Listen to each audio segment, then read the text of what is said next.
From UFOs to psychic powers and government conspiracies, history is riddled with unexplained events. You can turn back now, or learn the stuff they don't want you to know.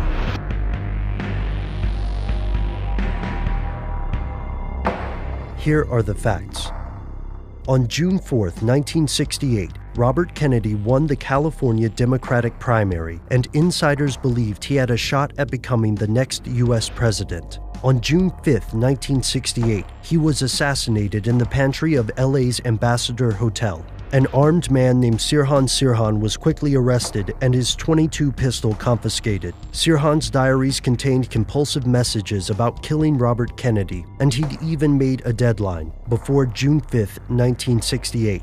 The FBI and LAPD swarmed onto the scene, meticulously documenting evidence and interviewing witnesses. There's no question that Sirhan fired his weapon and meant to kill Kennedy, and on the surface, this seems like an open and shut case. Or does it? Here's where it gets crazy.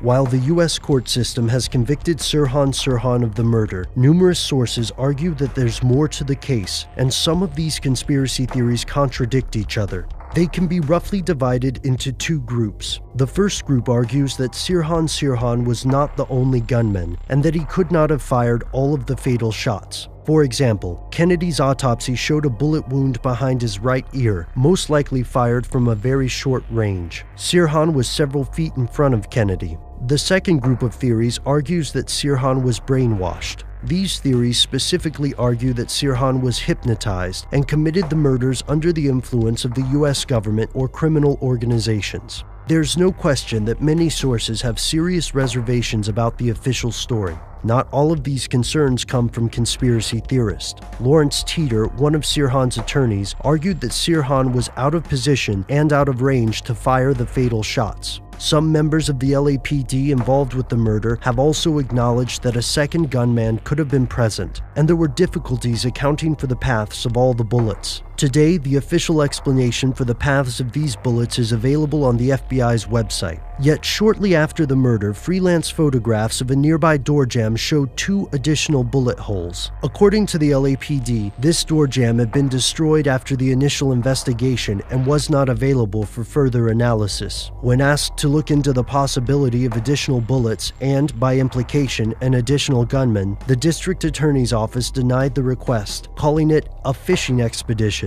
and saying it would confuse the public. If there was a second gunman, who could it be? Most theorists point to a guard named Thane Eugene Caesar, who was escorting Kennedy during the shooting. If Sirhan was a patsy, then who was ultimately responsible for the murder? Kennedy's friend Robert Vaughn places the blame on Greek shipping tycoon Aristotle Onassis. According to Vaughn, Onassis paid to have Kennedy murdered over an investigation into his shipping ventures. Vaughn also believes there were 12 bullets fired, and Sirhan's gun held 8.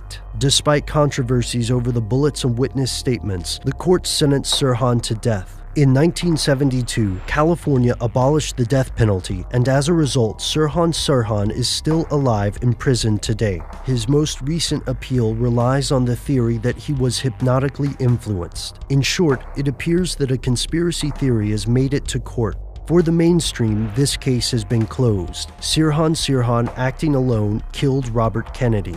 For numerous others, however, including some LAPD investigators and forensic experts, the government is ignoring the fact that there's something else to this story, something they don't want you to know.